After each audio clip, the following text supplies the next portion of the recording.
Muy buenas tardes a todos ustedes. Les saluda José Luis desde México, transmitiendo una edición más de nuestro programa Fe y Razón. El día de hoy tenemos un invitado muy especial. Él es el señor Antonio Yagüe, un español que ha accedido amablemente el día de hoy a charlar con nosotros. Les voy a leer un poquito acerca de él para que ustedes lo conozcan. Don Antonio Yagüe es ballester, nació en 1953 en Madrid. Está casado y es padre de 5 hijos. Estudió en las universidades de Madrid y de Granada. Es doctor en geología desde 1980. Fue profesor adjunto de la Universidad Complutense de Madrid hasta 1995. En 1986 fundó una empresa de consultoría de estudios mediante imágenes de satélite que dirigió durante 30 años, creando más de 100 puestos de trabajo entre licenciados e ingenieros. Se especializó en el estudio de las causas de desastres naturales. Ha dirigido en más de 15 países en este campo, proyectos internacionales y nacionales. Es aficionado a la astronomía, habla inglés, lee francés, italiano y latín. Realizó estudios completos de teología en el Studium Generale del Opus Dei. Como fruto de sus trabajos en esta área, ha escrito multitud de artículos, libros y dictados cursos sobre el Apocalipsis y apariciones marianas. Estudia sistemáticamente la escatología social, a lo que se dedica profesionalmente a tiempo completo desde hace varios años. Ha dado centenares de conferencias en España, Inglaterra y toda América Latina. Eh, Regularmente publica sus desarrollos e investigaciones en forma de videos divulgativos en YouTube y Vimeo, que alcanzan ya más de 7 millones de visitas. Ha escrito 4 libros titulados Reflexiones al hilo del Apocalipsis, Garabandal 50 años después, Astronomía Sagrada y el fin de los tiempos, y Dolores Gozos de San José desde la perspectiva escatológica. Recientemente ha publicado un curso online sobre astronomía sagrada y diversas conferencias de actualización escatológica sobre el aviso y el milagro profetizados en Garabandal. Todos sus trabajos y estudios escatológicos están accesibles a través de su página web www.escatología.org. Don Antonio, muy buenas tardes, bienvenido a su programa Fe y Razón. Bueno, pues para mí es un gusto recibirle y agradecerle antes que nada el tiempo que se toma para estar con nosotros. El programa, bueno, nuestros televidentes ya saben que dura 1 hora, aunque si la persona que está hablando se anima a continuar, puede tomarse el tiempo necesario. Con mucho Bueno, gusto. le invito a que consagremos este programa a nuestra Madre Santísima, la Virgen María, con la oración que dice, en el nombre del Padre, del Hijo y del Espíritu Santo. Amén. Oh Señora mía, oh Madre mía, yo me entrego Yo me del todo entrego a del ti, todo a ti y en y prueba en de un prueba fiel de mi afecto, afecto, con con amor amor filial, filial, te consagro en consagro este en este día día todo lo que soy, todo lo que soy, todo todo lo lo que que tengo. tengo. Guarda y Guarda protege y también protege y también defiende a este este hijo hijo tuyo, tuyo, que que así así sea. sea. Amén. Amén. Don Antonio, bueno, pues le hemos invitado a usted para que nos hable de un tema que pues en el mundo hispano es usted un referente, que es la astronomía sagrada. Para mucha gente todavía este es un tema que desconoce, por tanto lo invito a que nos mencione de qué trata este tema, esta ciencia. Vamos a intentar dar los puntos principales. En primer lugar, las estrellas fueron creadas por Dios con 3 finalidades. Una de las, según dice el Génesis, una de las cuales es como signos. Otras es darnos luz y servir para medir tiempos. Entonces, fueron creadas como signos. ¿Qué es un signo? Un signo es un semáforo. Un semáforo, ejemplo de signos, si se pone rojo, todos nos paramos, todos nos detenemos. Si se pone verde, todos continuamos. Eso es un signo. Pues el Señor puso signos para guiar al hombre, o a través de las estrellas.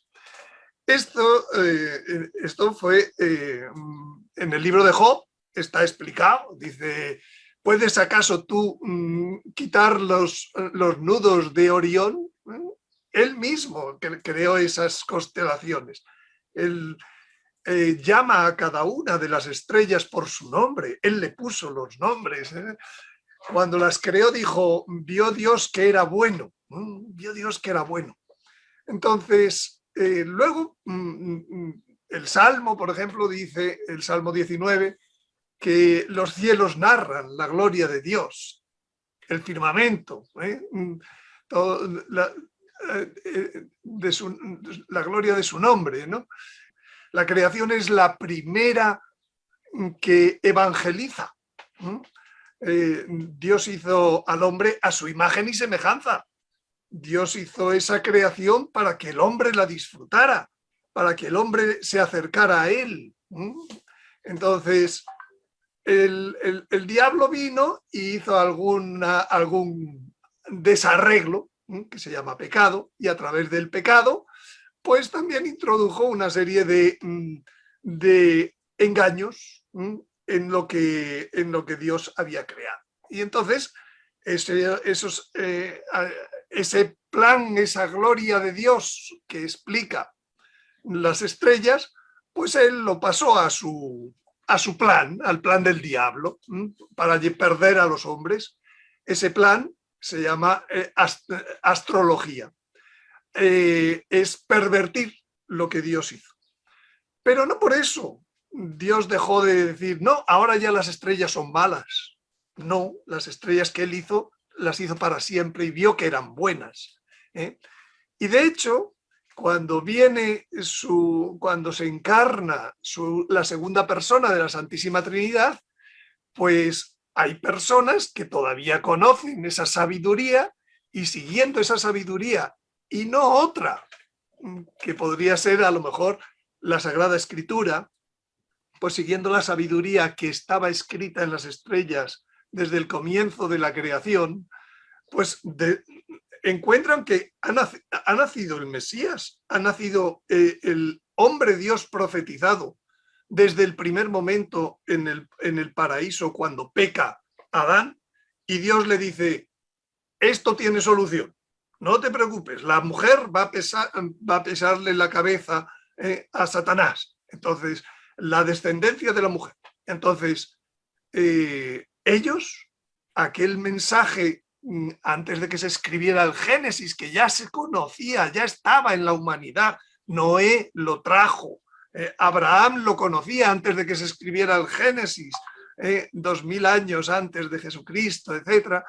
Pues ellos lo conocían por las vías de la revelación de la creación y sencillamente lo siguieron. ¿Y el Señor qué hizo? Lo bendijo esa sabiduría.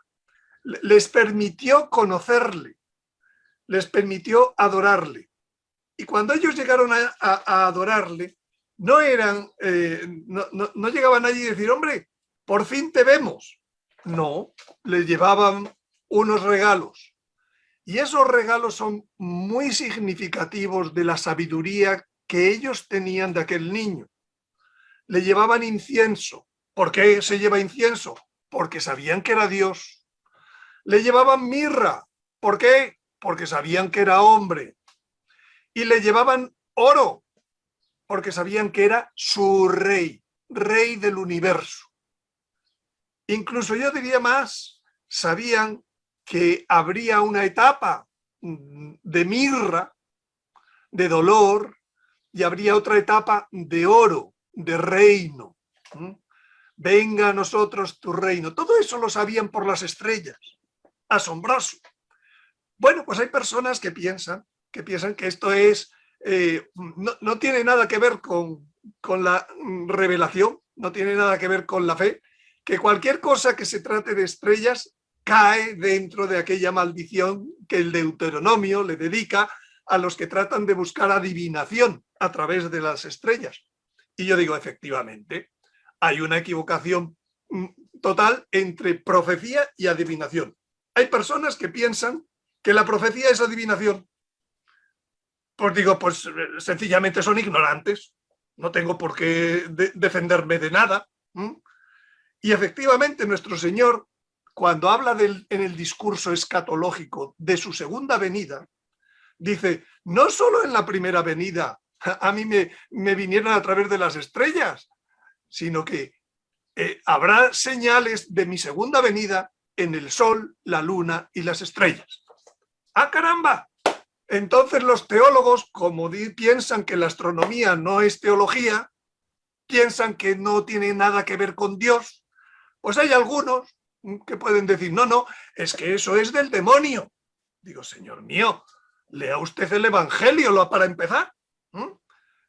Habrá señales. Y por favor, ya que las habrá, estúdielas.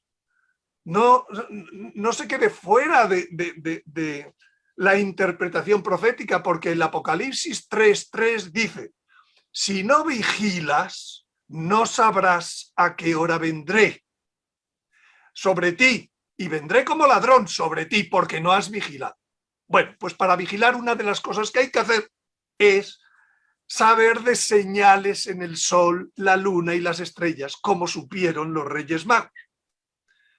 Yo toda esta información la he puesto ya en un web que puede cualquiera acceder, y que es tan sencillo como astronomiasagrada.com. Así puede cualquiera entrar y ver allí cantidad de citas. Pero lo más curioso es que no solo los Reyes Magos sabían de estrellas y colocaron y a través de las estrellas encontraron a nuestro Señor en su primera venida.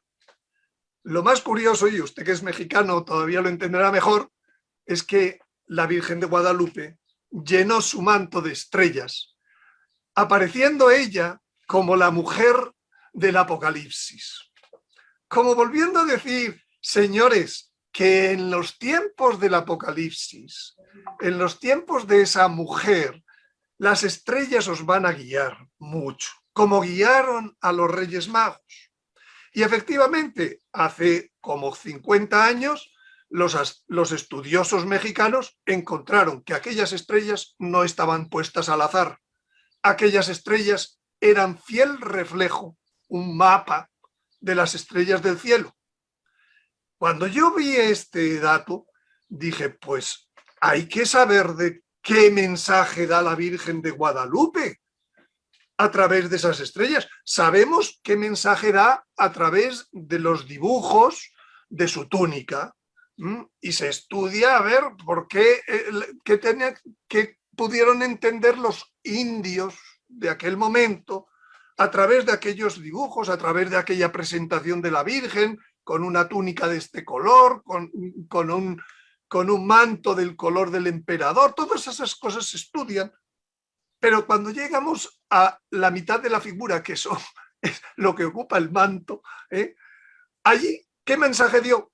No sabemos, solo geometría. Digo, perdón, seguro que hay algo más. Y desde el año 2005 empecé a profundizar en esos conocimientos y encontré todo un conocimiento que se había estado buscando desde primeros del siglo XIX para restablecer aquel viejo conocimiento que tenían los Reyes Magos. ¿A través de qué? A través de las cosas que dice la Sagrada Escritura. El nombre. Sabemos que el nombre es muy importante en la Sagrada Escritura. Si Dios llama a cada estrella por su nombre, cada nombre de la estrella me está diciendo algo. Y las constelaciones, si Dios las anudó, como dice que a Job, que anudó pues algo me está diciendo esas constelaciones. Y si las puso en un orden, como dice Isaías, que cada uno sale por su orden siempre, pues eso me está diciendo algo. Y penetrando en ese conocimiento, penetrando en todas esas cosas, he aprendido muchas cosas del mensaje que la Virgen de Guadalupe quería darnos como mujer del Apocalipsis. Don Antonio, pues está muy interesante todo lo que usted nos refiere. Este conocimiento que usted ha difundido en los últimos años, ¿cuenta con prohibición por parte de la Iglesia? ¿Hay alguna advertencia que nos hayan querido hacer notar? A ver, el catecismo habla de una condena a todo lo que sean horóscopo y adivinaciones, pero el catecismo desconoce lo que sea profecía a través de las señales de las estrellas. Es decir, el catecismo no está a lo mejor pues para bendecir, pero sí está para cuidar que la gente no se desvíe. Entonces esto no se trata de... la Virgen de Guadalupe no se puso el horóscopo en su manto. Los Reyes Magos no son santos porque siguieron horóscopos.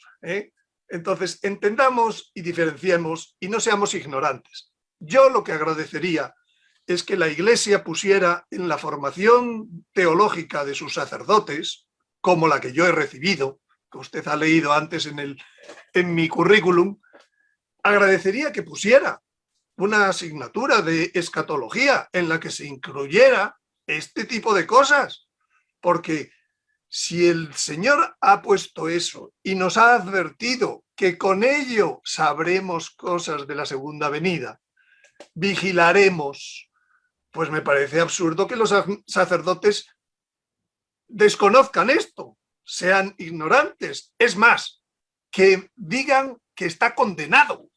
Digo, pero Señor, vayamos al Génesis. Vio Dios que era buena su creación, la creación de las estrellas. ¿Cómo se le ocurre a un sacerdote o a cualquiera? Me da igual decir que de las estrellas se va al demonio. Qué vergüenza. Perdón, qué vergüenza. Sobre todo porque, mire, fíjese que cuando uno admira la obra de Dios, uno cae en la cuenta de que todo está relacionado de alguna manera, que en cualquier cosa de la naturaleza podemos ver ese mensaje escrito de Dios. Y bueno, el ejemplo de ellos son los Reyes Magos, ¿no? Unos astrónomos que de algún país de Oriente descifran un mensaje en las estrellas y ese mensaje en las estrellas los lleva a Belén, a donde habrá de nacer el Hijo de Dios.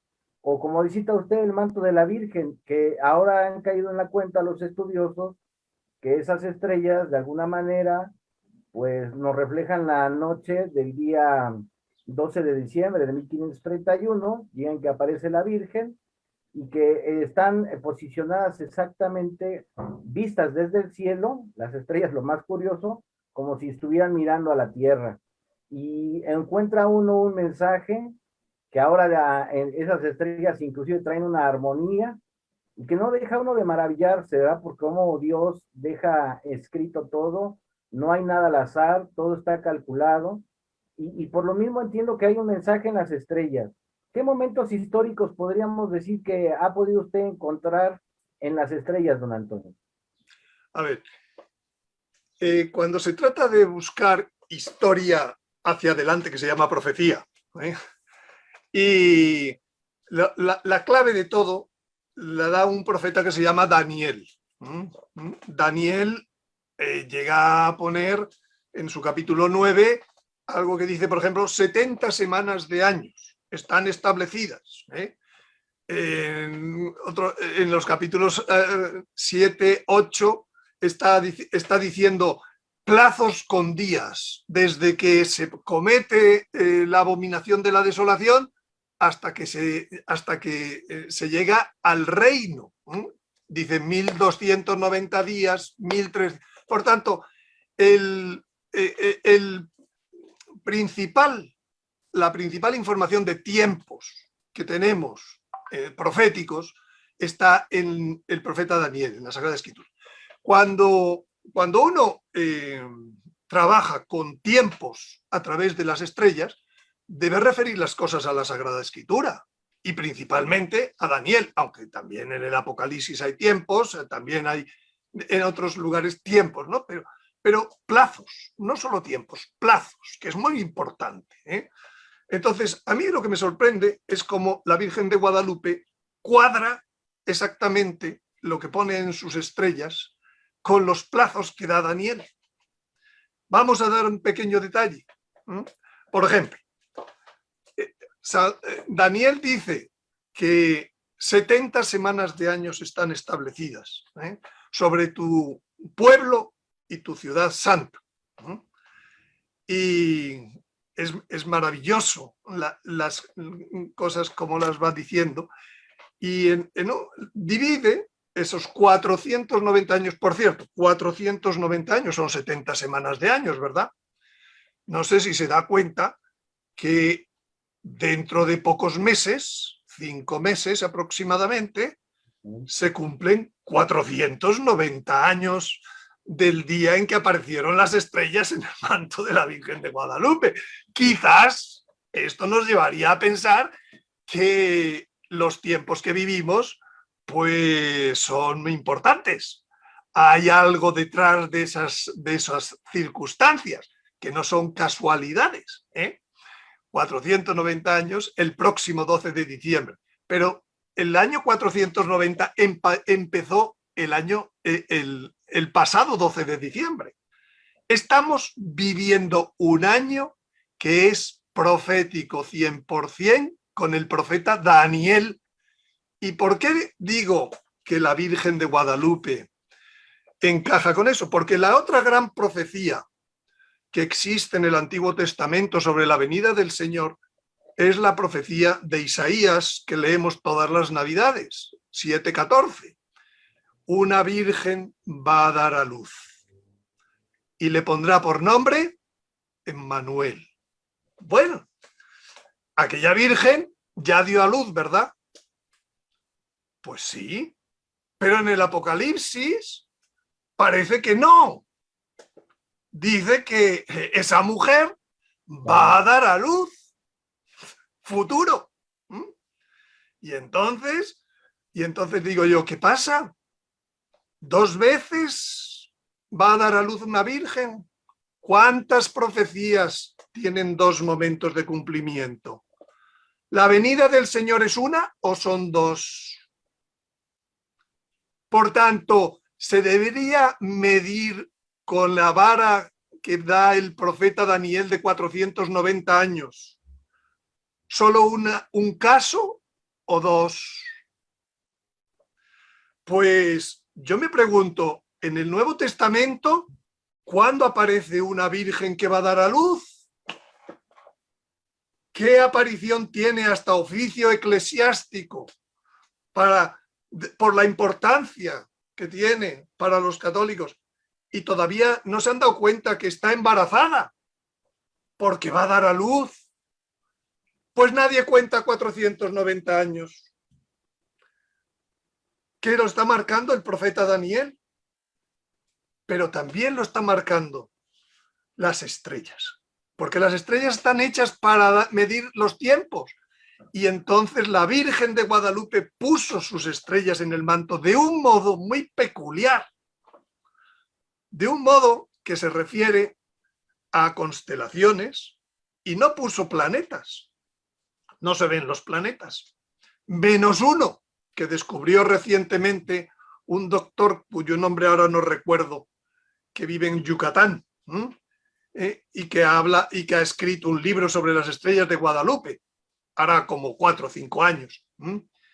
Ese doctor se volvió a fijar en cuáles eran cada una de esas 46 estrellas que aparecen y determinó que una de ellas no era una estrella.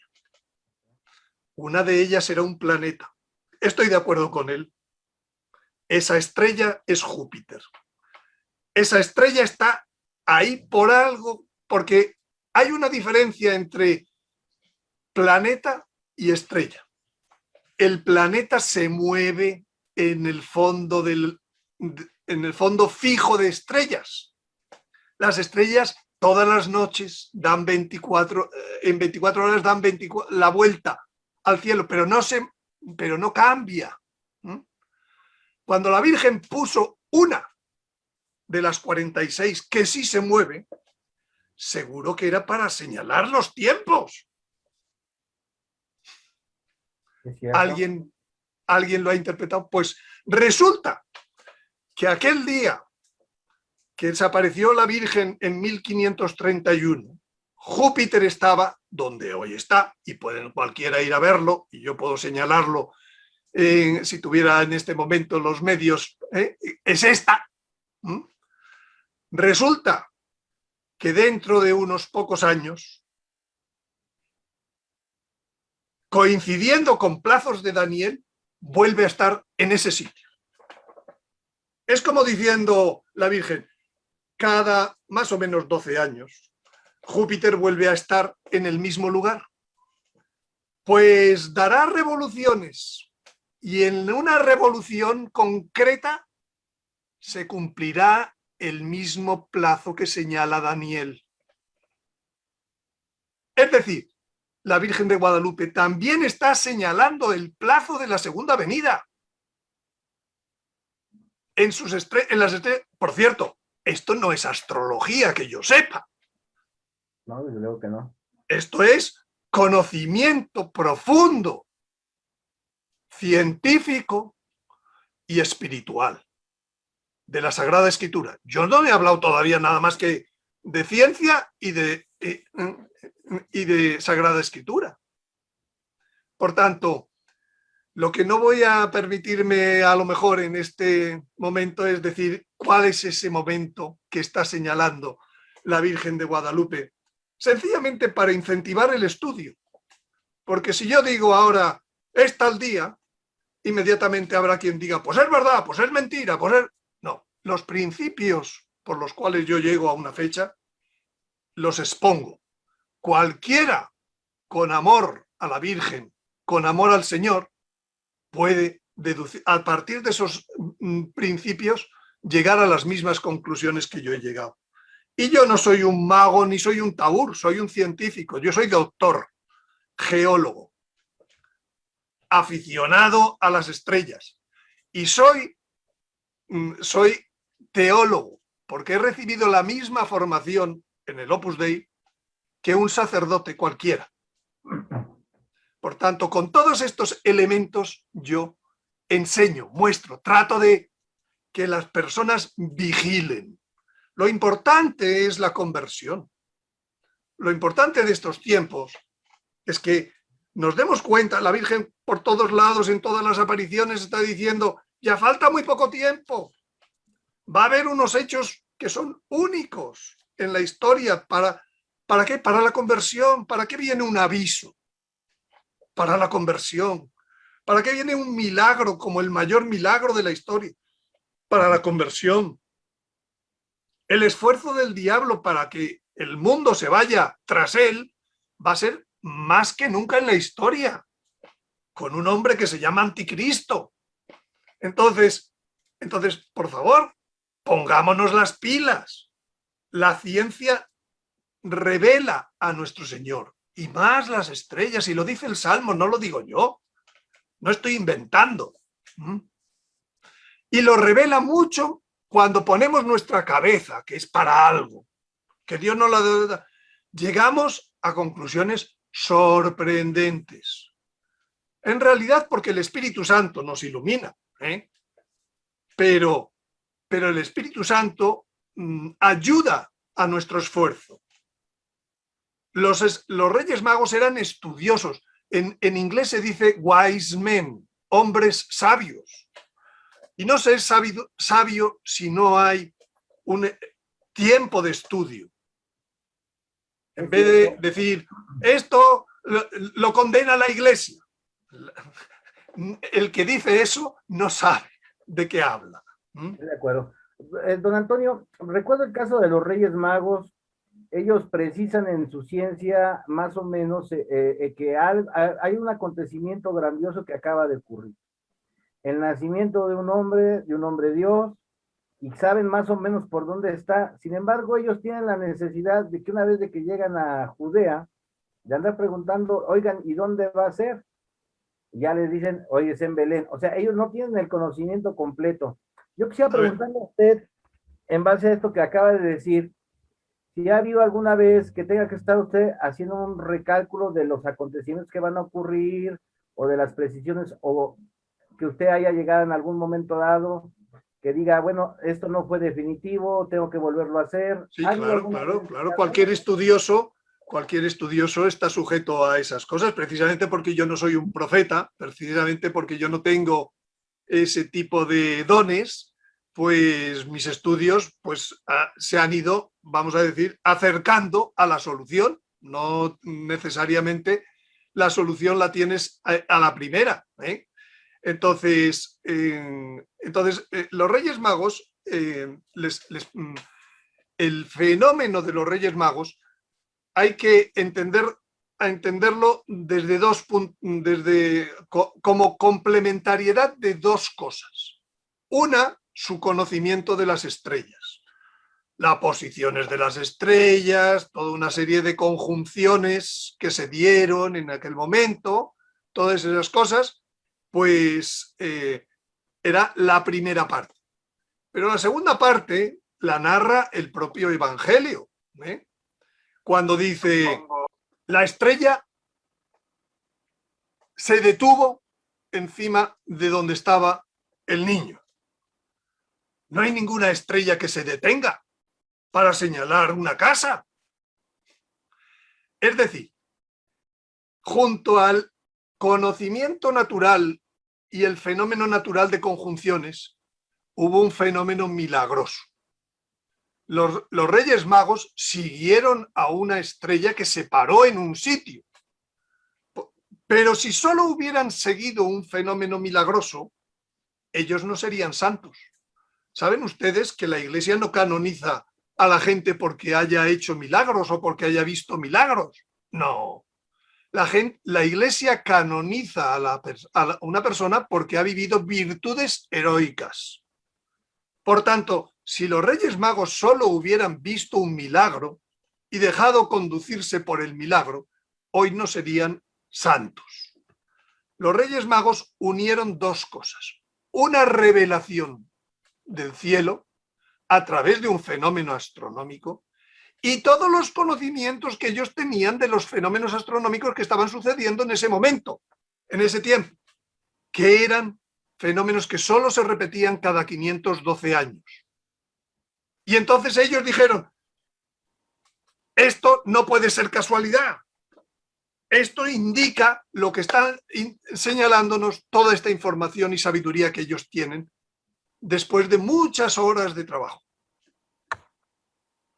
Don Antonio, sobre el mismo tema de la Virgen, caemos en la cuenta de que hay un mensaje en el manto, pero también tiene una correlación con el libro del Apocalipsis. Tal pareciera que el Apocalipsis en su capítulo 12 nos estuviera describiendo a la Virgen de Guadalupe, cuando dice, he visto una gran señal en el cielo, una mujer vestida del sol, con la luna bajo sus pies, con un manto de 12, con una corona de 12 estrellas, y vemos la imagen de la tilma, y sé que usted la ha estudiado, y sé que también ha estudiado el Apocalipsis. Últimamente se ha citado, o está muy de moda, el hablar de un aviso, de una señal. ¿Es Guadalupe la señal? No, no. La señal de Guadalupe es una señal más importante. Es la señal de la segunda venida. El aviso es una preparación de esa venida. Aunque el aviso será a la vez un fenómeno astronómico y un fenómeno interior, espiritual. Eso lo dice el capítulo 6, a partir del versículo 12 del Apocalipsis. Se ven las dos cosas, el sol se pone negro, el cielo se enrolla y todos los príncipes y los hombres se esconden, diciendo, ha llegado el día de la ira. Bueno, pues eso que dice el Apocalipsis ahí es algo previo. Y entonces la Virgen de Guadalupe, yo hasta donde conozco, no da información de esa parte previa. La Virgen de Guadalupe da información sobre todo lo que es, como dice el Apocalipsis, iba a dar a luz a un hijo varón. Y yo pregunto muchas veces, ¿y quién es ese hijo varón que ha de regir a las naciones con cetro de hierro? Y las personas me responden, ¿es Jesús? Digo, pues no, porque dice que iba a dar a luz con dolor. A Jesús no le dio a luz con dolor. Iba a dar a luz a alguien que iba a regir a las naciones. Jesucristo no rigió en su vida cuando fue dado a luz a ninguna nación con cetro de hierro. Aunque Jesucristo es sacerdote, profeta y rey, pero él actuó como sacerdote, actuó como profeta, pero el rey de los corazones, no ejerció el rey de con cetro de hierro, con mando. Eso lo reservaba para su segunda venida, cuando en el Padre Nuestro decimos, venga a nosotros tu reino. ¿Y lo reservaba para qué? ¿Para hacerlo él directamente? Respuesta, no, la Iglesia enseña. Dice, no, no reina él visiblemente. Si no reina visiblemente, ¿cómo reina? Pues reina como hoy reina en la Iglesia, mediante un vicario. Ese vicario le llama el Apocalipsis hijo varón. No es Jesucristo. Ese vicario es dado a luz en el vientre de la Virgen. ¿Cuántas veces nos dicen consagraros a la Virgen? Porque como ese vicario, todos los que vivan en el reino deben pasar por el vientre de la Virgen. Eso es lo que dice la Virgen de Guadalupe. Eso es lo que la gente ha olvidado. Que la Virgen está hablando en Guadalupe delante de los millones de personas que la ven cada año, de un segundo embarazo, de una persona que va a venir vicariamente a tomar y a ejercitar la potestad regia de Jesucristo. De esa persona hablan las Sagradas Escrituras. Cuando se conoce el modelo, hablan las Sagradas Escrituras desde el Génesis. En el capítulo 49, en las bendiciones de Jacob, ya está hablando de que a Judá le servirán. ¿Hasta cuándo? Hasta que llegue el deseado de las naciones. Evidentemente, el deseado de las naciones es Jesucristo. Pero hay un segundo momento de la profecía. Jesucristo viene 2 veces. ¿Se va a quedar aquí sentado en un trono? ¿Se va a quedar aquí sentado en un trono con una custodia porque es un reino eucarístico? No. Al igual que el Papa ha regido de modo monárquico la Iglesia, porque así lo dispuso Dios, ahora viene otro momento de la historia en donde no solo la parte espiritual será regida por un vicario, también la parte civil va a ser regida por un vicario. Va a haber un reinado social. Y esto lo dicen cantidad de profetas, lo dice Zacarías, lo dice Isaías, lo dice... Isaías habla de este personaje muchísimo. Sí, claro. Entonces...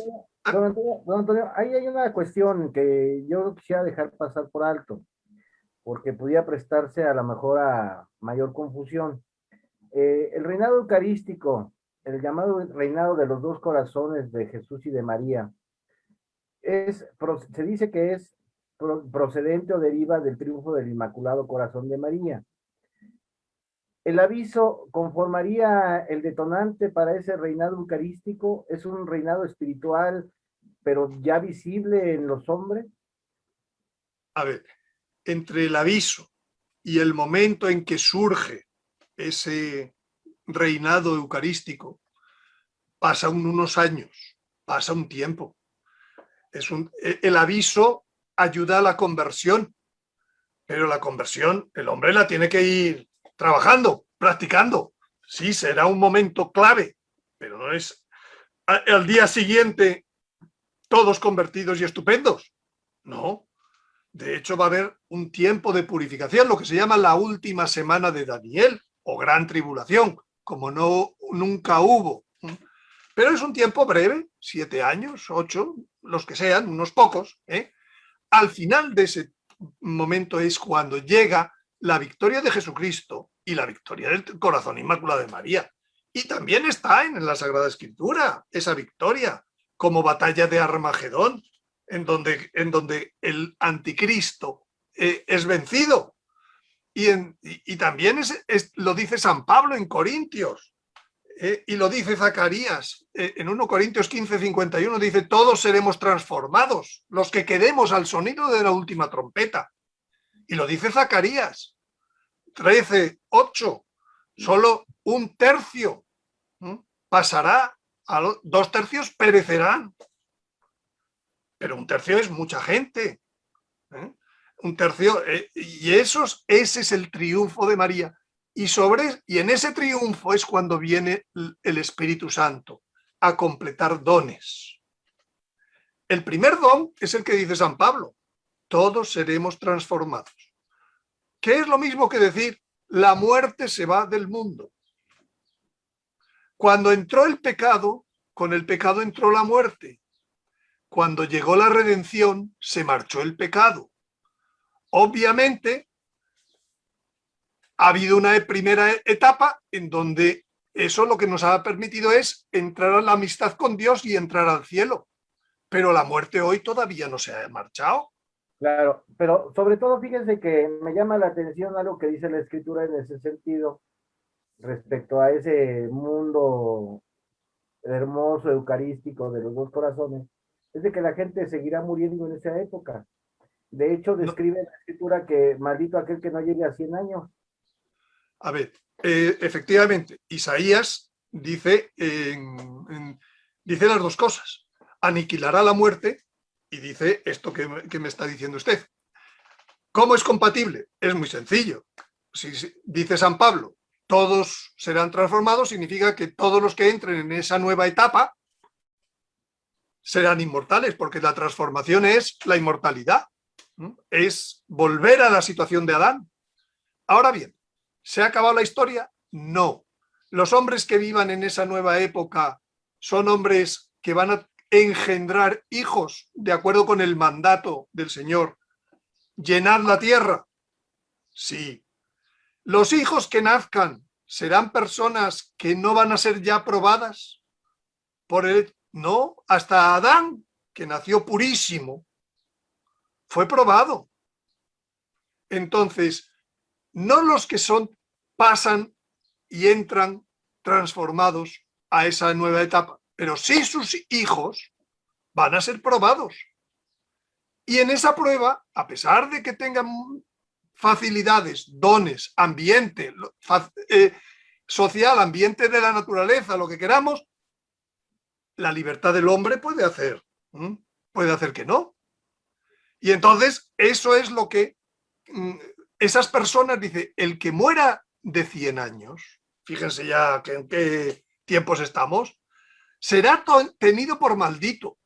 ¿Por qué? Porque es que pecar en la nueva época, en ese nuevo tiempo, tiene mucho más delito que pecar ahora.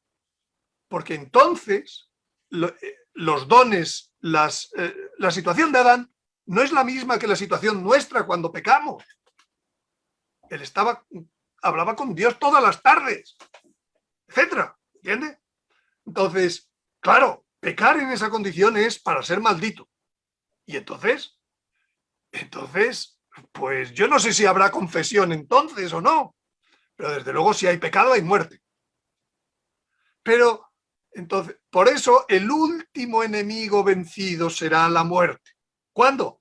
Al final del reino, porque todavía habrá malditos. No muchos, pero habrá. ¿Esa es la explicación? Sí, interesante. Interesante la visión que usted tiene.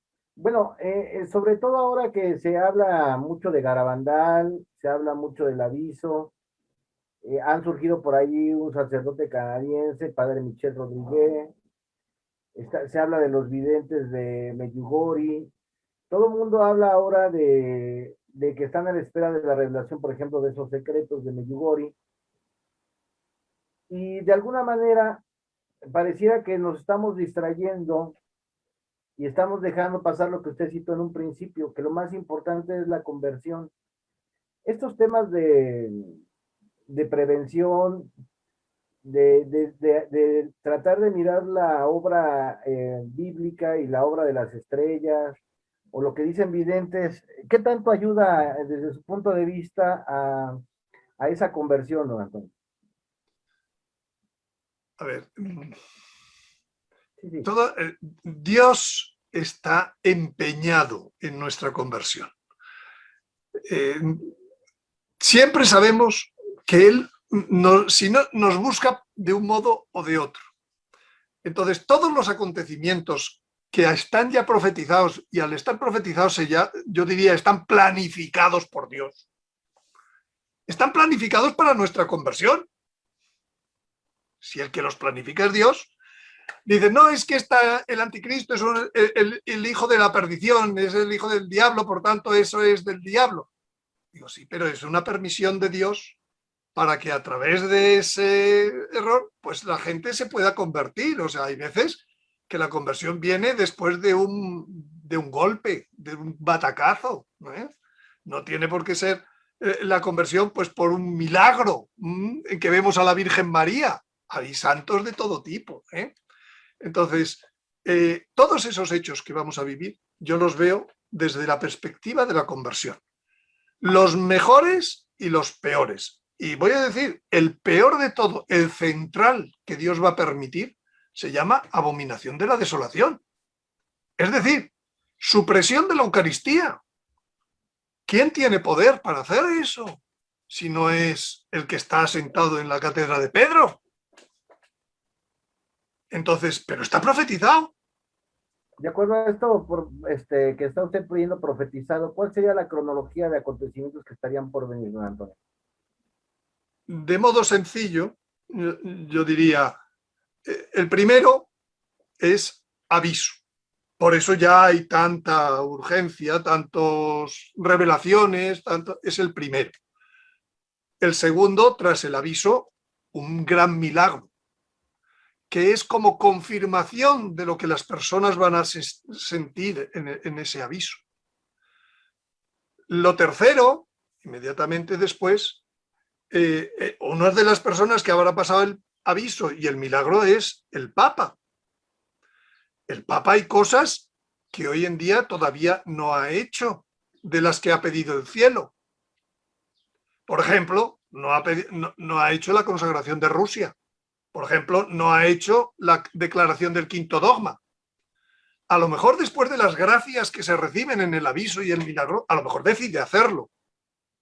Pero en cualquier caso, lo que sí que está profetizado es que el Papa será martirizado. Por tanto, ahí tenemos una secuencia de hechos muy rápidos: aviso, milagro, declaraciones posibles del Papa y martirio del Papa, que son como lo más próximo. Una vez que este Papa desaparezca, tenemos un cónclave, una nueva situación para elegir a otro, y ese otro pues va a ser el que de algún modo, según todas las profecías, pues va a dar paso a que va a ser el falso profeta. Inicialmente parecerá muy bien, pero luego inmediatamente, y entonces llegará el anticristo. El anticristo no va a llegar para instalarse de salida en el trono de Pedro. El anticristo va a llegar, como dice el Apocalipsis, va a llegar con un pacto entre muchos. El Apocalipsis dice, entre muchos lo dice Daniel. Apocalipsis dice, son 10 reyes que se juntan para luchar contra el Cordero. Bien, el día que eso pase, faltan 7 años para que las cosas para que se llegue a transformarnos y empezar el reino de Jesucristo. El anticristo se le da un tiempo de 7 años. Yo, estimando tiempos, por decir aproximadamente, diría, pues estamos hacia finales a lo mejor del 22, podría ser el aviso. En Pascua del 23 el milagro, el martirio del Papa pues hacia verano, y la entrada del nuevo Papa, y que en principio parecerá todo muy bien, y luego pues a continuación, en verano, otoño, y como para el invierno siguiente, en ese continuo invierno que es del 2024, sería el pacto entre muchos. a partir de ahí 7 años. O menos, porque el Señor ha dicho que se acortarán. Entonces, 24 y 7, 31. Estoy hablando desde el invierno del 24, por tanto, hasta Pascua del 31. Bueno, pues en ese tiempo uno puede buscar señales en la astronomía y coinciden exactamente con los plazos que da Daniel en el capítulo 7, en el capítulo 8. Dice que se me hace muy interesante los cálculos que usted hace, pero hay algunas cosas con las que yo de alguna manera no compartiría, sobre todo sobre Fátima. Quisiera por eso su opinión precisarla. Fíjese que en Fátima usted cita que la consagración a Rusia no se ha hecho. Sin embargo, hubo un momento en que Juan Pablo II hace una consagración y menciona y Rusia. Y le preguntan a la vidente en ese momento que todavía vive de Fátima, le dicen, oye, ¿y está de acuerdo o no el cielo con esta consagración? Hubo un primer momento, me parece, que la rechazó. Después se hacen un segundo intento de la consagración, le preguntan a la vidente y la vidente dice, sí, el cielo la ha aceptado. Entonces, por ahí hay una situación que unos dicen que no, yo sostengo que sí hubo consagración a Rusia. Tan es así que en 1989-90 me parece es cuando cae la Unión Soviética. Y el tiempo de paz se le dio al mundo, pero fue muy breve. En realidad, la Guerra Fría se terminó. Y hoy vemos cómo esa bestia, que era el comunismo, herida ya, ha vuelto a resurgir. ¿Usted cree que realmente no se llevó a cabo esa consagración? A ver, el primero que dijo que no se había hecho era Juan Pablo II. Lo dijo al día siguiente, en 1984, al día siguiente que él hizo lo dijo en la portada del Observatorio Romano. Todo el mundo puede ir al dato. No se trata de... Yo digo datos.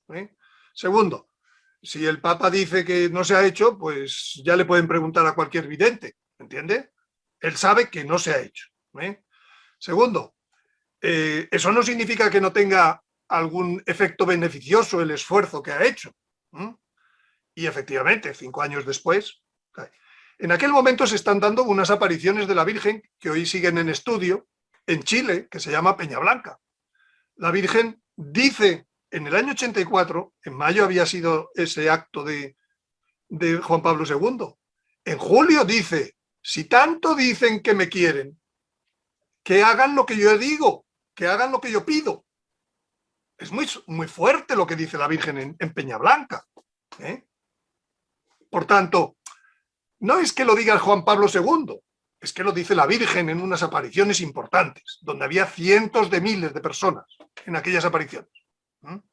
Sí, considero esas apariciones, pero considero esas apariciones, sin embargo, como ustedes todos están en estudio, por eso la pregunta. Bueno, pero yo doy el dato, ahí hay otro dato que en principio, mientras no digan esto no fue de la Virgen, puede ser de la Virgen, ¿vale?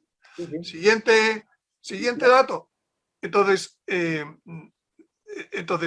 lo cierto es que yo tengo ojos en la cara y puedo decir lo que usted acaba de decir, que el comunismo, que son los errores de Rusia, siguen difundiéndose por el mundo. Yo creo que si la Virgen pone una medicina, no es para que el comunismo dentro de 20 años vuelva a resurgir. Claro. Si la medicina la pone la Virgen, se acabó el tema. Sí. Por tanto, a mí me llama mucho la atención eso que cita del comunismo, bueno, porque está en el Apocalipsis, ¿no? De hecho, pareciera que el comunismo fue herido de muerte allá por el 89-90, que desaparece la Unión Soviética. Todos, es más, yo tenía libros del comunismo, los quemé, porque dije, estos ya no nos van a servir. Ya es un sistema que va a decadencia y hoy lamentablemente vemos que está resurgiendo. Pareciera que esa es la bestia del Apocalipsis, ¿no? Herida en la cabeza y que vuelve a resurgir. Yo le voy a decir una cosa, haga un pequeño cálculo. Solo en los países de habla hispana, en este momento, más del 90% de la población tiene gobierno comunista. Sí, caso de México, que nos acaba de entrar. Caso de España. Correcto. Caso de del que quiera, de Venezuela, Venezuela. Y para allá va a Estados Unidos. de Perú, ¿qué está pasando en Argentina, Chile? Sí, Oiga, el 90%. Oiga, pues menuda consagración la de Fátima, ¿no? Porque es que los países de habla hispana... Oiga, hay otra cosa. Si tuvo usted al Papa, que a lo mejor más adelante nos puede llegar un Papa falso. Sin embargo, hay una cosa ahí interesante.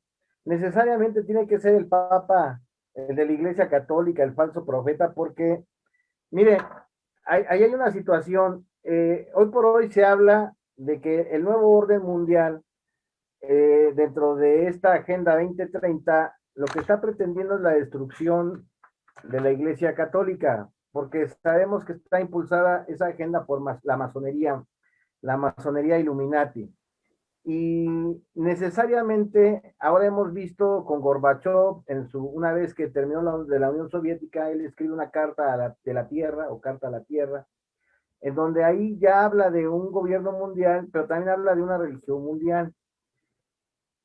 Para este tiempo, ¿es necesariamente, considera usted que tiene que ser un papa falso y no, como muchos creemos, y lo digo a su servidor, es de que se trata de un culto nuevo, el culto a la Gaia, al parecer va por ahí, o Pachamamba, que pudiera en un momento dado ser una propuesta de este nuevo orden mundial en contra de la Iglesia Católica, que a la vez tengan un personaje parecido a un papa, pero que no tenga que ser necesariamente el papa de la Iglesia Católica.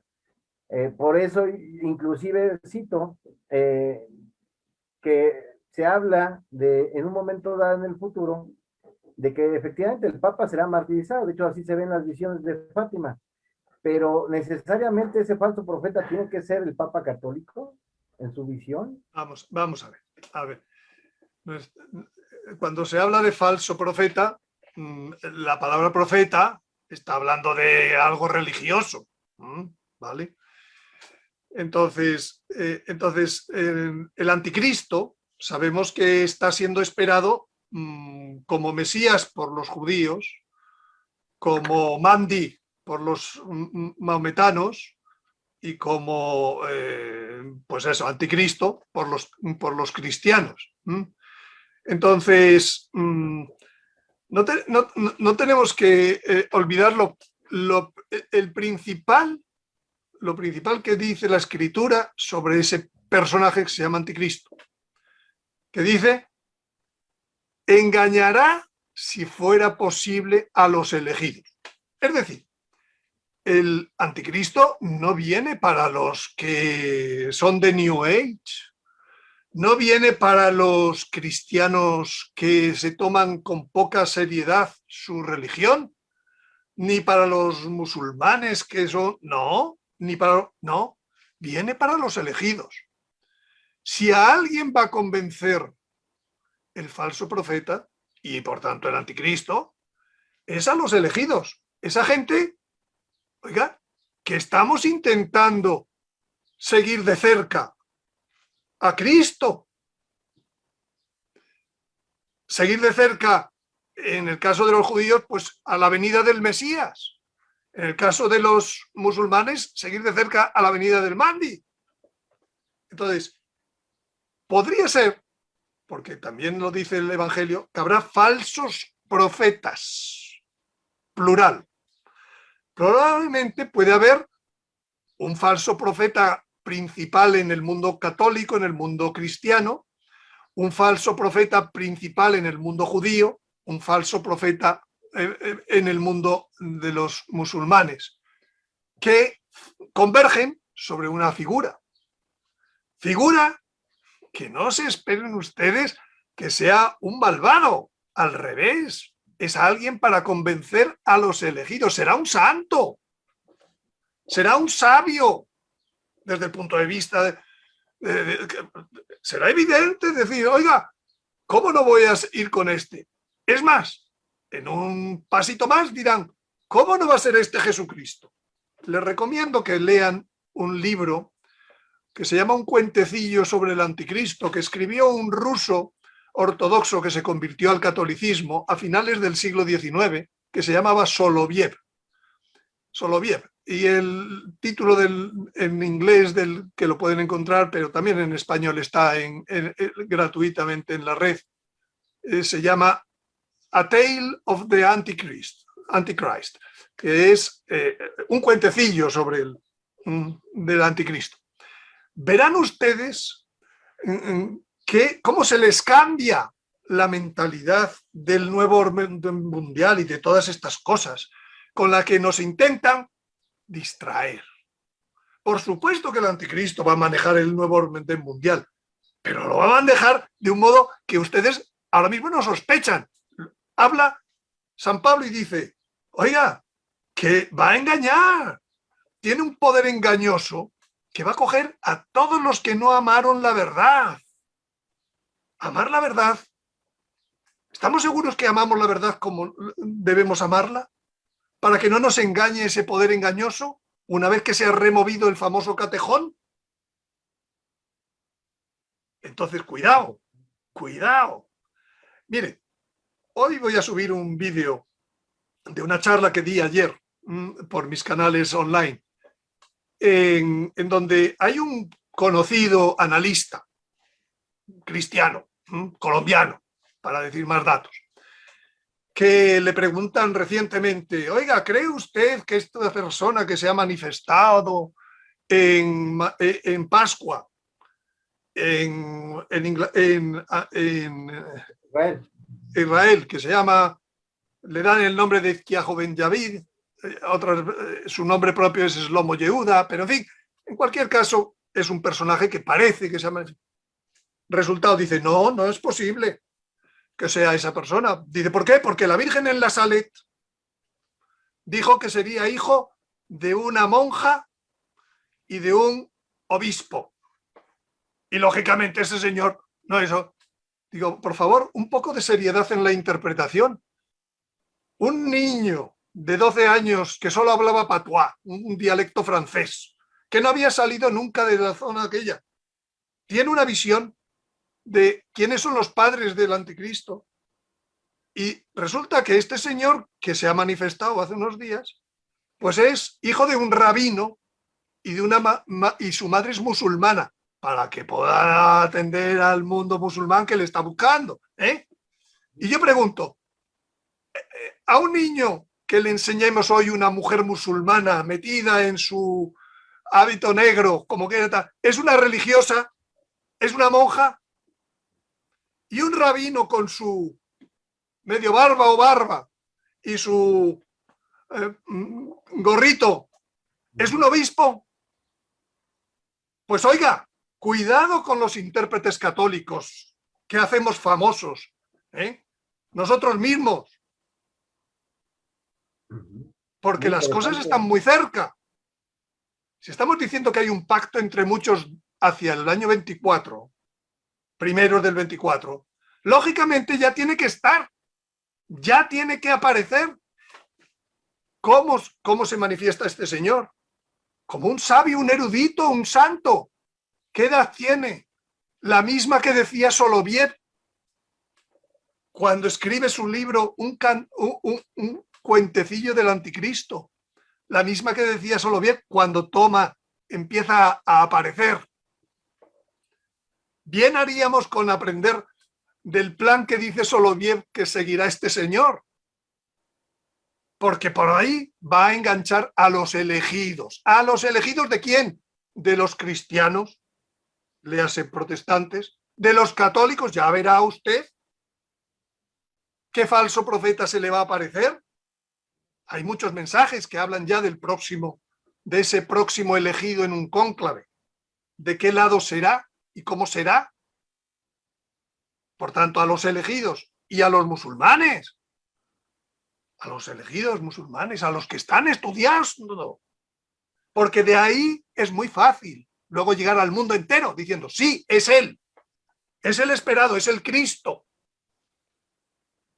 A él le debemos adoración.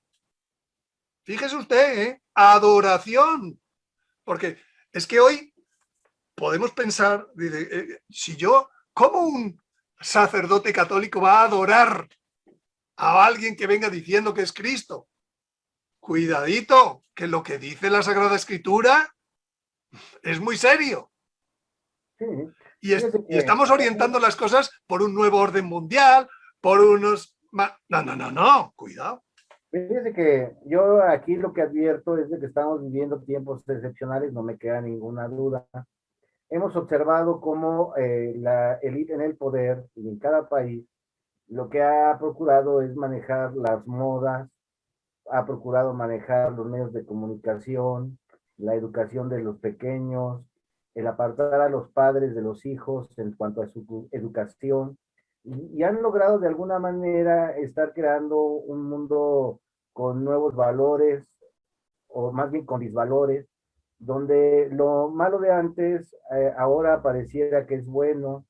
Vemos cómo se celebra, por ejemplo, aquí en México recientemente, la votación de una ley de aborto y cómo salen las manifestantes a abrazarse, a gritar y a mostrar toda una felicidad por algo que en otro tiempo y en contra de todo sentido lógico pareciera que realmente es algo positivo. ¿No es acaso el engaño algo que ya esté sucediendo de tal manera que lo que vemos ahora es el cumplimiento de esa profecía? Es decir, realmente al momento en que se transformó la manera de pensar de los más jóvenes, estamos cayendo en la cuenta de que, y los que estamos de este lado lo vemos, están totalmente engañados esa generación, porque les hacen creer que tienen derecho a todo, les llaman generación de cristal, que tienen derecho a todo, inclusive a aquellas, para atacar inclusive a aquellas personas, y lo vimos con una youtuber aquí en México, que hizo un comentario y la metieron a la cárcel por ese comentario. La cuestión es, don Antonio, ¿no será acaso que ese engaño no es tan, vamos a decir, tan oculto, que ya lo estemos viviendo y que de alguna manera a lo mejor nosotros queramos verlo personificado en un personaje y no en una generación como está sucediendo? A ver,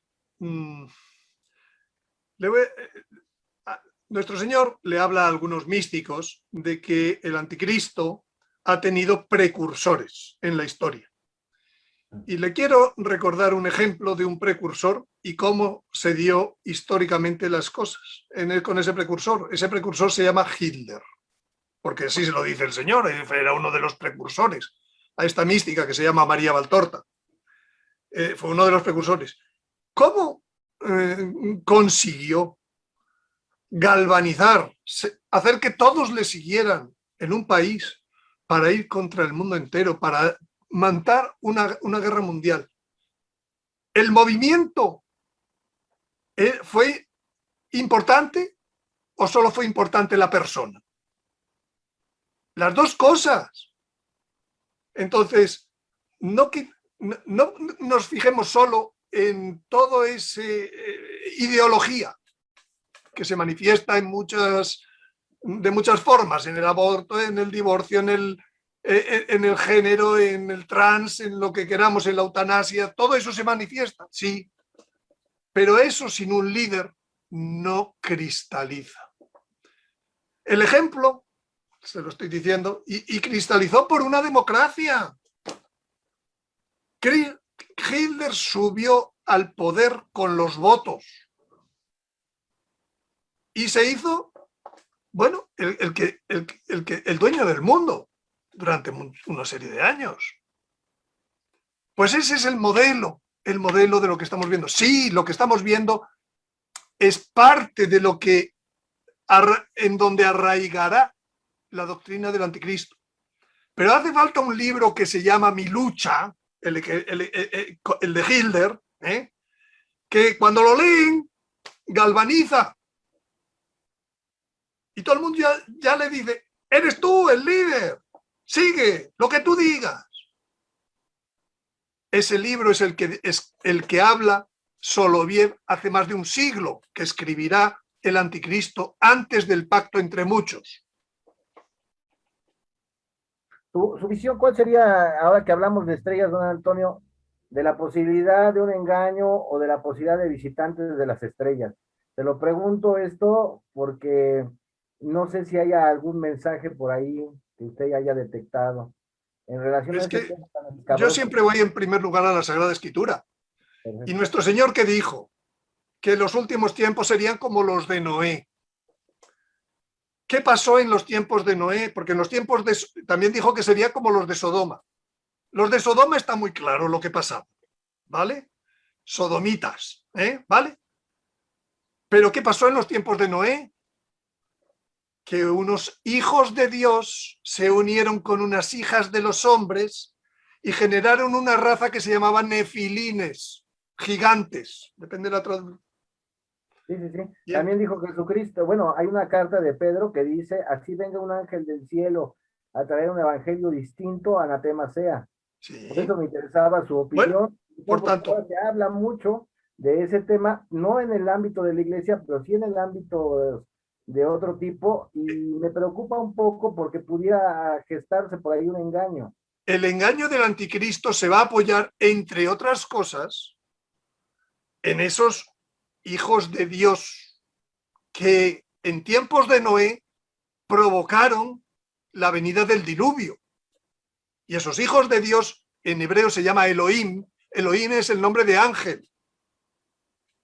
Y dice San Pablo, ¿no sabéis que hemos de juzgar a los ángeles?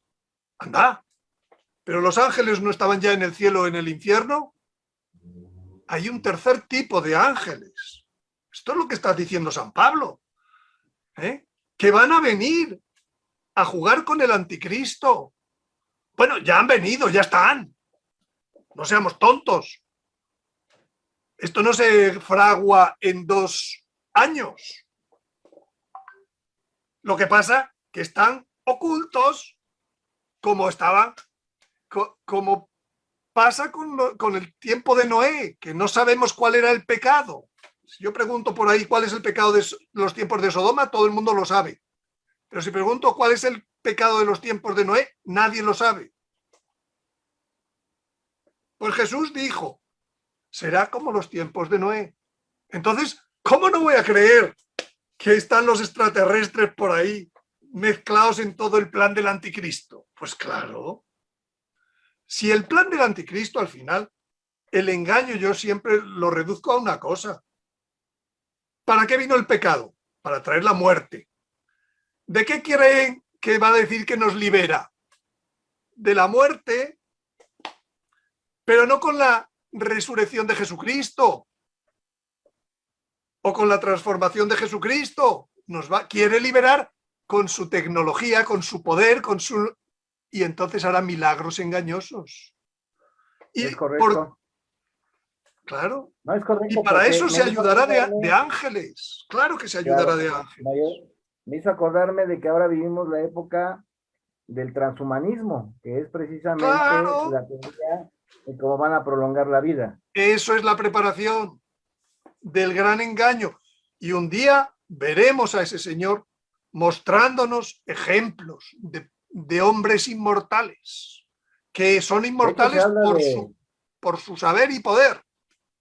claro, de hecho se habla en algunas profecías, tengo entendido, de que harán resucitar a los santos, y eso lo pueden hacer mediante la clonación, dice, pero no vivirán mucho tiempo. O En sea, fin, todo ya los apunta a un detalles, momento tecnológico. yo me quedo con la Sagrada Escritura. Ya los detalles van en las revelaciones privadas. Puede haber detalles más ciertos, detalles menos ciertos, pero efectivamente, congruente con la Sagrada Escritura es. Don Antonio, en este tiempo ha surgido una fuerza que pareciera oponerse a estos tiempos del anticristo que se están preparando, y es un grupo de gente que también se está preparando. Los consagrados al Inmaculado Corazón de María, un ejército de consagrados a María, descrito por el santo San Luis María Guiñón de Montfort. ¿Qué papel tienen estos santos para esta época o esta gente que se consagra a la Virgen? A ver, tenemos que ver la historia con un poco de amplitud. En el último siglo se han dado muchos movimientos de renovación espiritual. Entre ellos, este que usted me dice. Lo dijo la Virgen en Fátima. Dios Padre quiere la revitalización o la devoción a mi corazón inmaculado, que es una de las cosas que me está usted diciendo. Pero en fin, el Concilio Vaticano puso que los laicos, pues con su vida ordinaria, debían santificarse. En fin, quiero decir, ha habido muchas cosas que nos van acercando a una mayor espiritualidad. Hemos dicho que todo pasa por la Virgen, el hijo varón, el vientre de Guadalupe, etc. ¿Entiendes? Por tanto, sí, al final todo nos lleva más a la Virgen, todo nos lleva más a Dios, pero por varias vías. Yo suelo explicar esto con otro nombre que se llama primicias. ¿Qué son las primicias? Las primicias es un nombre agrícola. Cuando va a haber una cosecha, en el Evangelio tenemos la parábola de la cizaña y del trigo. Primero se corta la cizaña y se tira al fuego. Después se recoge el trigo. Pues el reino es como esa cosecha.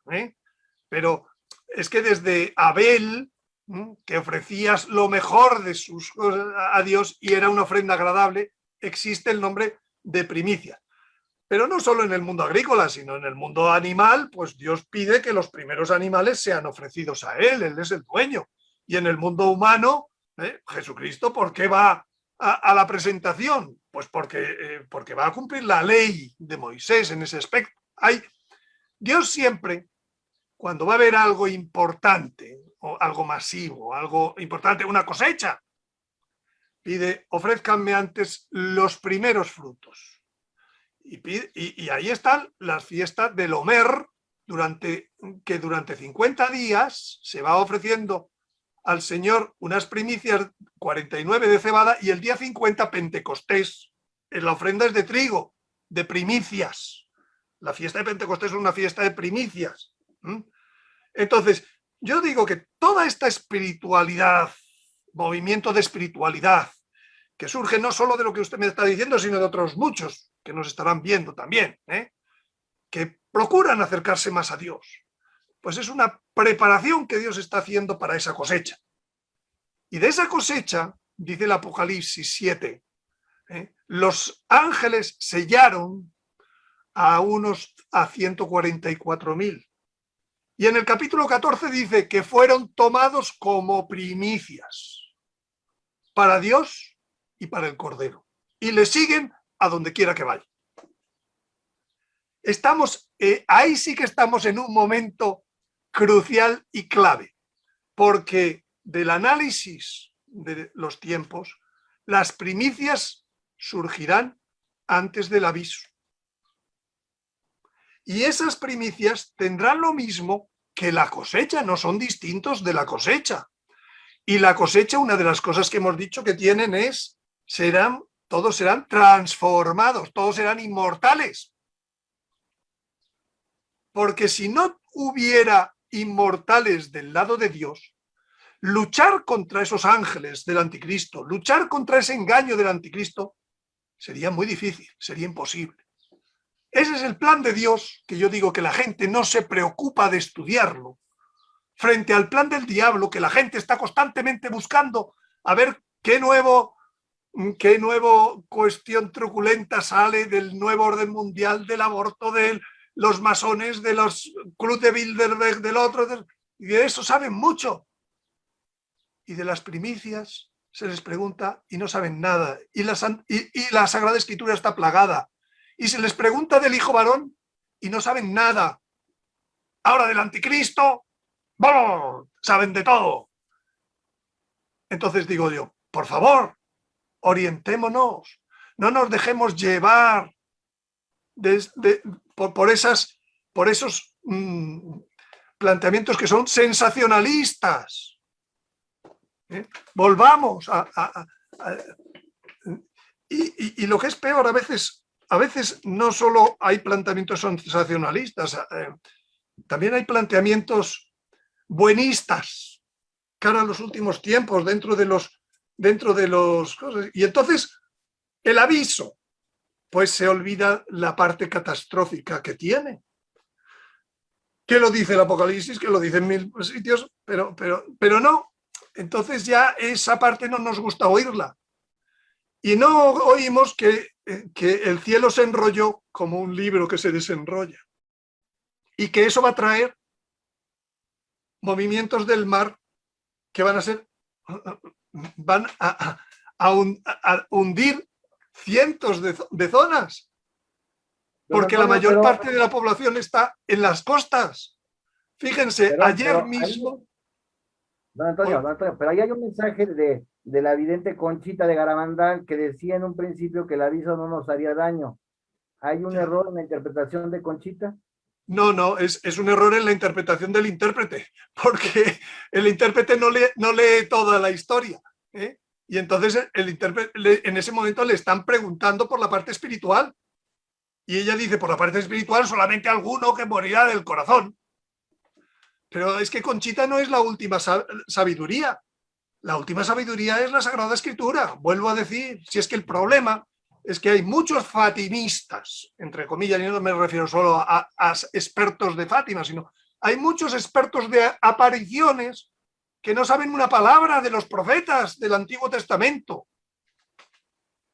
Y eso así no se puede ir por la vida interpretando y dando lecciones y dando charlas.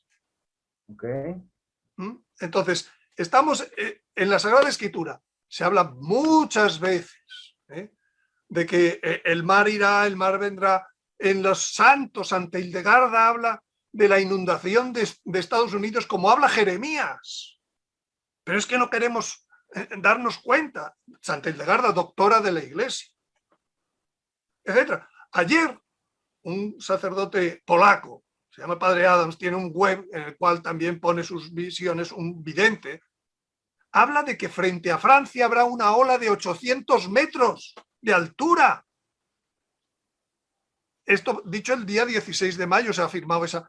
Y dice que habrá otra ola que sobrepasará Gibraltar, inundará gran parte del Sáhara y gran parte de Italia, llegará hasta Turquía y el Líbano. Oiga, ¿por qué nos olvidamos de esa parte? Esa parte también es para convertir, ¿eh? Esa parte también es para convertir. Pero entonces empiezan a surgir mensajes de refugios. Refugios para el aviso y para después del aviso, para que no me persiga el anticristo. Yo digo, pues parecen cuentos de hadas más que revelaciones. Desde luego nunca. Estoy hablando Padre Rodríguez, estoy hablando Jaime Duarte, estoy hablando de Carlos Rodríguez Cañón. Estoy hablando de nombres concretos que están ahora promocionando esto porque han oído mensajes. Oiga, ¿dónde está en la Sagrada Escritura un solo refugio? El único refugio que conozco es el corazón de María. Entonces, oiga, seamos serios en nuestros análisis. Creo que le hace gracia, pero es que es verdad. Es que hay millones. Yo concuerdo con usted en que a lo mejor muchas veces la gente cae en esta precipitación de espantarse. Me han hablado a mí de lo mismo y le recuerdo nada más lo que dijo la Virgen de Meyugori. Es que mi corazón será tu refugio. O sea, no hay mayor refugio que María. O sea, ahí es por eso la sonrisa. Coincido con usted, porque hay veces que pareciera que cuando hablamos de estos temas deberíamos de caer en el terror, cuando de alguna manera yo lo que creo es que el mensaje nos debe dar claridad y nos debe dar esperanza de que lo que viene es un futuro mucho mejor, que ya muchos exigen, ¿no? O le piden a Dios que cambien las cosas. Pues obviamente ya no queremos un mundo donde exista tanta injusticia, tanto crimen, tanta pobreza y sobre todo tanto desamor. Y cuando habla de los refugios, y yo coincido con usted, es que la Virgen ya lo dijo, mi corazón será tu refugio. Y por supuesto que puede haber protección celestial. Puede haber protección celestial, pero cosas sensatas, normales. Pues en una circunstancia, pues un ángel te ayudará como ayuda hoy. O más que lo que ayuda hoy, pero no nos pongamos ahora de que 2.500 millones vivirán en comunidades maravillosas, como dice el señor Rodríguez Cañón, En fin, es que nos ponemos, por Dios, sensatez, seriedad científica, porque Sí, la no, de palabra hecho, de Dios, lo que, la de palabra de hecho, Dios de es muy acuerdo a lo que usted seria. está diciendo, parece que va a haber una calamidad en todo el mundo y que de lo que quede, bueno, pues esa gente se unirá en el amor. Es lo que yo estoy entendiendo, ¿no? Se va a Claro, batallar, pero lo que viene es esa época de amor, una reconstrucción, claro. al final de Viene, cuentas. a ver, el nuevo orden, el reino eucarístico y social que viene, tiene tres nuevos órdenes. Un nuevo orden en la naturaleza, sin muerte. No solo no morirán los hombres, no morirán los animales, no morirá, cambia la dieta de los animales, ya no serán carnívoros, etcétera. Muchas informaciones hay de eso. Segundo, el nuevo orden social. ¿Cómo? Reino. Es decir, reino es lo opuesto a democracia. No sé si se han dado cuenta. En el reino las leyes las hace el rey. En la democracia las leyes las hace el pueblo, el parlamento. Con la democracia hemos llegado a donde hemos llegado, a oponernos a Dios en las leyes. ¿Por qué va a ser un reino? Venga a nosotros tu reino. El Señor podía haber dicho, venga a nosotros tu democracia. Y dijo, venga a nosotros tu reino. ¿Eh? Va a haber un orden social con un rey. Y tercero, va a haber un orden nuevo espiritual. Todo este crecimiento espiritual que se ha empezado a dar en el siglo pasado, por 1000 movimientos, va a eclosionar, en mi opinión, va a eclosionar de un modo eucarístico. Por eso es reino eucarístico. Muchas de las personas que entren al nuevo reino serán eucaristías vivientes. ¿Qué es una Eucaristía viviente? ¿Qué hace Jesucristo en la Eucaristía ahora mismo en todas las hostias de los sagrarios que está consagrado? Se sigue ofreciendo al Padre, como en la misa en que fue consagrada esa hostia, ofreciendo al Padre todos. ¿Y qué ofrece? Lo que le hemos puesto en esa misa, lo que le hemos puesto, eso se llama también, otro modo de verlo, divina voluntad. Es lo mismo.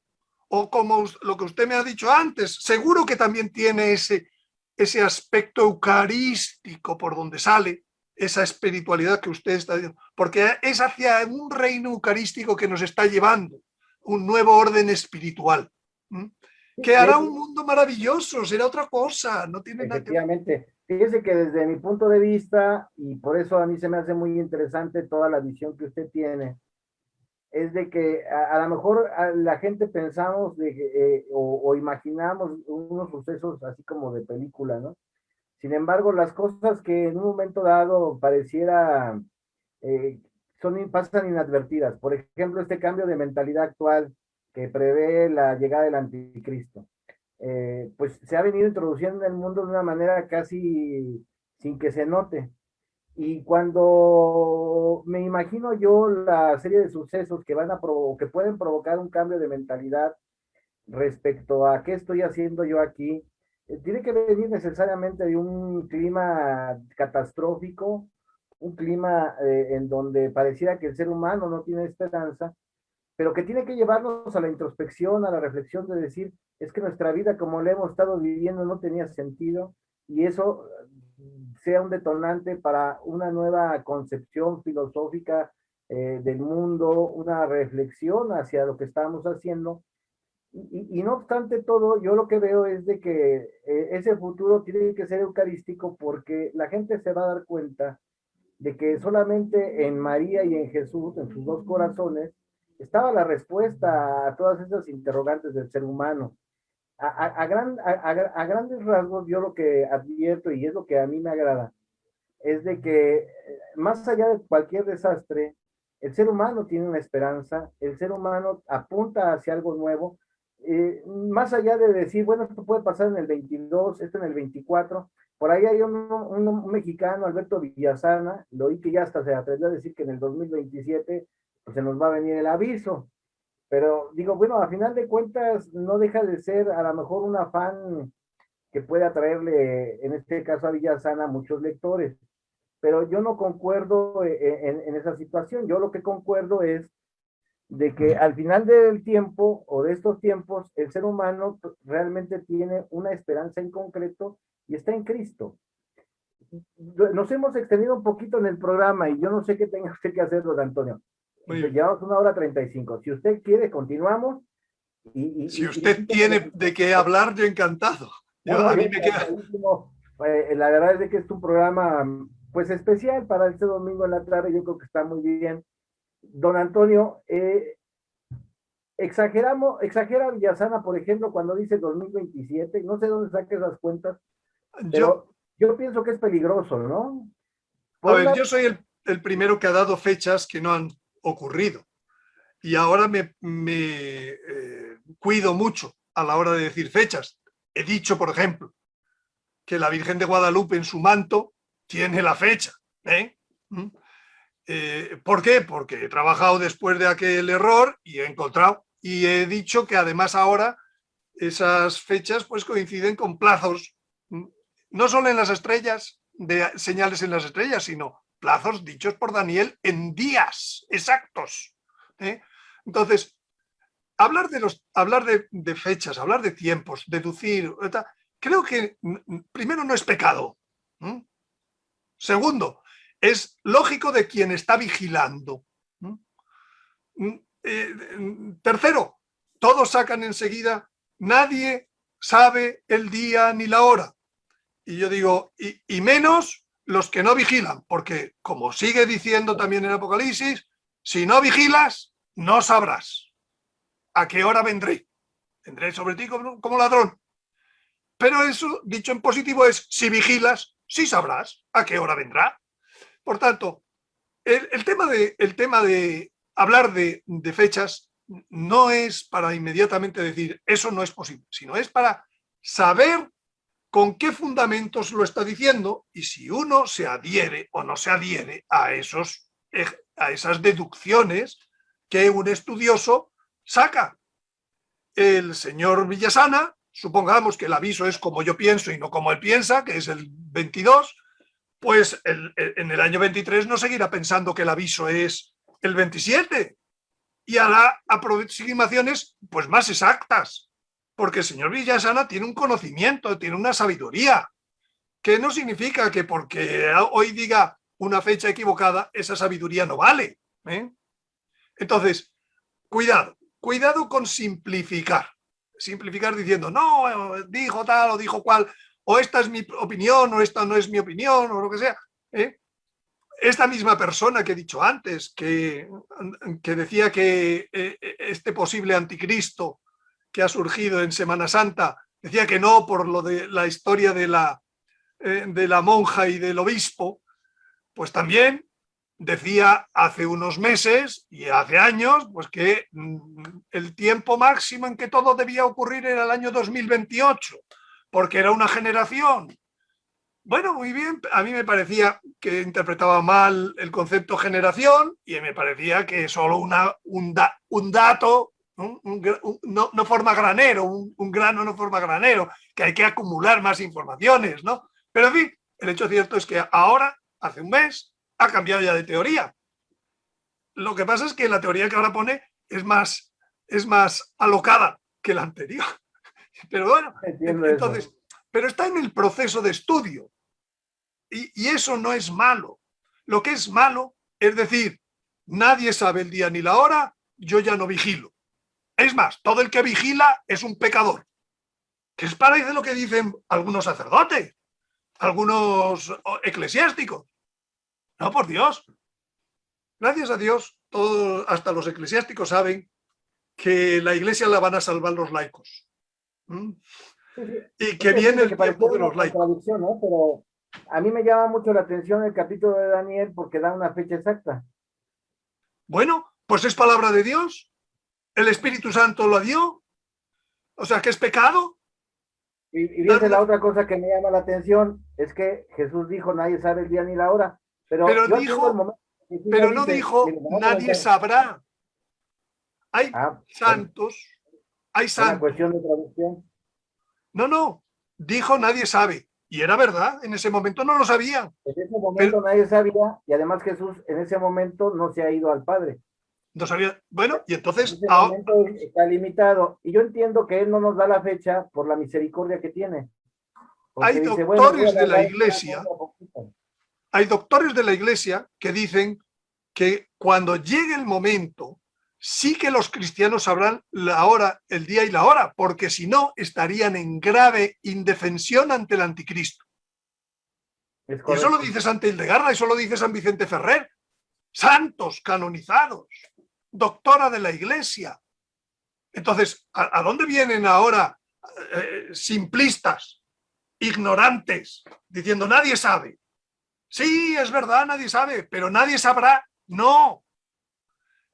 Otras veces yo he dicho, porque hay muchas cosas que se deducen simplemente de patrones, ¿no? He dicho, bien, no se sabe el día ni la hora, pero se sabe la semana y el mes. Porque también, porque las cosas ocurrirán, como dice San Pablo, en las fiestas mosaicas. Porque las fiestas, Hebreos 10:1, para que el que quiera pueda ir a mirar, las fiestas mosaicas son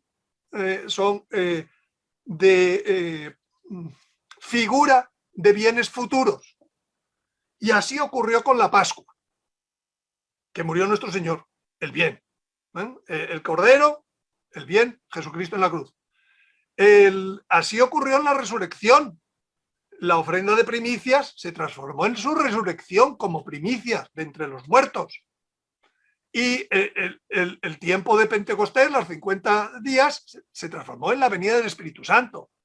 Pero es que quedan otras 3 fechas de la ley mosaica que se llaman trompetas, expiación y tabernáculos. ¿A qué bien futuro le asignamos? Lógicamente, a bienes futuros que tienen que ver con la sagrada, con la segunda venida. Y eso va a ocurrir, eso ya sé, si no sé el día y la hora, sé la semana y el mes. Hay una de esas fiestas que se refiere a la cosecha, tabernáculos. No hemos hablado de cosecha. Dura una semana. Es que no se va a cumplir lo que dice San Pablo. Es que estoy haciendo elucubraciones. Es que estoy haciendo astrología.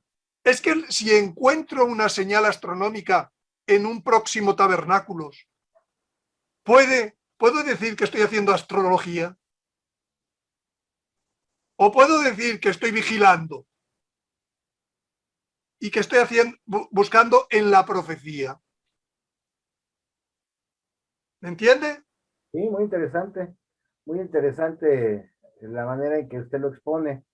Y, y bueno, al final del día, yo creo que lo más importante de lo que usted comenta es que podamos estar en calma hacia lo que viene, que podamos estar en calma en lo que leemos, que no nos precipitemos a la hora de leer la Biblia, a la hora de leer. Por ejemplo, yo veo Mateo 24 y yo siento que ahí viene ya la historia totalmente contada de lo que va a venir. Inclusive esta famosa época del aviso creo que viene también ahí Sí, viene que en los Mateo hombres se 24. asustarán por el ruido del mar y de las olas. Lo dice San Claro, Lucas ahí. Y la gente se extraña del tema de las olas de 800 metros. sí. Pero bueno, también ahí en Mateo 24 hay un momento que yo creo que nos dice qué va a pasar antes de que todo termine. Y es que a mitad del capítulo dice que el evangelio se dará a conocer en todas partes. Y uno se pregunta, bueno, y realmente en esta época de internet ya se habrá dado a conocer en todas partes, y la Sin respuesta es duda, no, y no sin es duda. cierto. ¿Dónde viene hoy el conocimiento si no es por internet? Así es, pero hay una parte que dice, y los hombres los hombres que eran o estarán abiertos de oído, pues para escuchar esa palabra.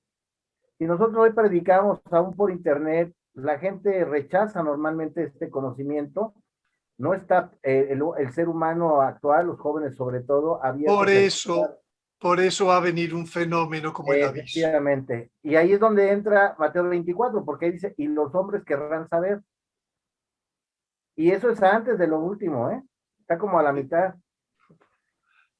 Como 8 años antes, o 9, de que lleguemos al final. Sí, claro. Muy interesante, don Antonio. ¿Algún otro comentario que usted quisiera agregar para esta charla antes de que terminemos? ¿Algo que Bueno, usted quisiera pues agregar o no, pero compartir? yo sí que diría, todo lo que sea aumentar nuestro amor a la Virgen. Usted tiene ahí una imagen, yo tengo aquí detrás otra imagen. Todo lo que sea aumentar nuestro amor a la Virgen es ir en el buen camino. Nos equivoquemos más, nos equivoquemos menos, seamos mejores, seamos peores, pues el punto seguro, el refugio seguro es siempre ella, ¿no? Ustedes, yo tengo mucho amor, mucha envidia, si quieren, ¿eh? Aunque en España pues es tierra de María y lo que... Tengo mucha envidia de la manifestación de Guadalupe, ¿eh? Porque realmente, bueno, pues es muy importante, ¿no? Entonces, si yo tuviera algo que decir, ¿qué? Pues intenten amar más si cabe, porque es difícil ya en México, ¿eh? Pues amar más a la Virgen y a través de esa advocación de Guadalupe que se les ha dado, ¿no?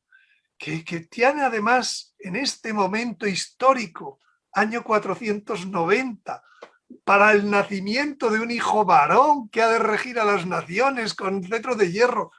Por Dios, ¿cómo eso nunca se predica, nunca se ha predicado?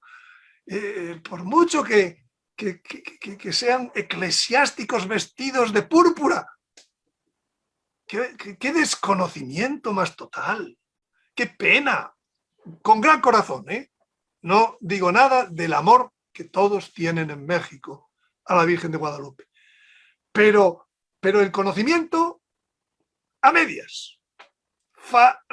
Falta mucho y yo he tenido que dar muchas charlas. Para empezar, desconocen las raíces de la advocación previas al año 1531, lo cual me parece de pura lógica saber de dónde viene que ella escogiera este nombre. Porque muchos dicen, no, es que fue un equívoco entre el náhuatl y el español. No. La Virgen no deja un equívoco durante 5 siglos andando. Algo tenía ese nombre, algo tenía esa historia. Esa historia, ¿sabe dónde tiene su raíz? Se lo voy a decir. En el libro de Esther, en donde Mardoqueo tiene una visión, en donde aparece una pequeña fuente que se convierte en río, Guada. Y ese río termina resolviendo todas las cosas. Vuelvan a leerse el libro de Esther, porque así conocerán más las raíces de la advocación de Guadalupe. No es ninguna tontería lo que la Virgen ha hecho allí. Entonces, si algún consejo yo tendría que decir es, amen más a la Virgen, conózcanla en lo más que puedan, vean vídeos, lean libros de toda la historia, conozcan mejor a la Virgen de Guadalupe, conozcan mejor sus apariciones, su plan de apariciones que hizo en el mundo a partir de la Virgen de Guadalupe, a partir de Guadalupe, que son muchas, ¿eh? En cada una de ellas tiene un objetivo para que finalmente nosotros lleguemos a la nueva tierra, lleguemos al reino, nos salvemos o lleguemos al cielo, sea un modo, sea otro, porque llegar a la nueva tierra no es más que un paso intermedio, ¿eh? La gran ventaja es que no se muere el que llega a la nueva tierra, ese paso intermedio no pasará por el cementerio. Y creo que a todos nos interesa, ¿eh? Creo que a todos nos interesa no pasar por el cementerio. Entonces, ese sería mi único recomendación. Hacernos Gracias, mejores hijos de la Virgen, mejores hijos de la Virgen. muchísimas gracias, don Antonio. Bueno, pues le agradecemos su presencia en este su programa Fe y Razón a todos ustedes, a usted, don Antonio, principalmente, y nos ha facilitado por su presencia el desarrollo de este programa. Y los invitamos la próxima semana a volver a nuestro horario normal, en donde nos estará acompañando una joven del movimiento Ola Celeste, de nombre Wendy Roja, quien ha aceptado también venir a platicar con nosotros dentro de 8 días sobre los trabajos que ella realiza. Don Antonio, pues muchísimas gracias en verdad, y pues le agradezco infinito. Ha sido un placer para mí. Gracias también.